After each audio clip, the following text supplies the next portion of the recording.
கீழக்கரை ஜல்லிக்கட்டு போட்டியின் வீடியோ காட்சிகளை பார்த்த பின்பு சிறந்த காளைகளுக்கு பரிசுகளை வழங்க உத்தரவிட வேண்டும் என உயர்நீதிமன்ற மதுரை கிளையில் தொடரப்பட்ட வழக்கில் மாவட்ட ஆட்சியர் பதிலளிக்க வேண்டும் என நீதிபதிகள் உத்தரவிட்டுள்ளனர்.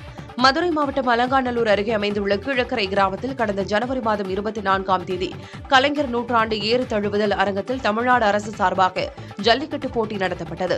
இதில் சிறப்பாக விளையாடிய காளைகளுக்கு பரிசுகள் வழங்கப்பட்டன.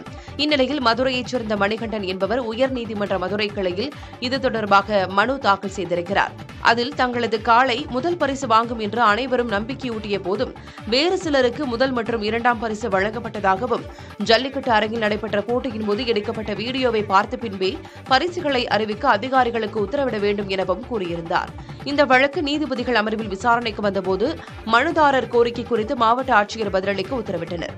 மேலும் வழக்கின் விசாரணையை 2 வாரங்களுக்கு ஒத்திவைத்தனர்.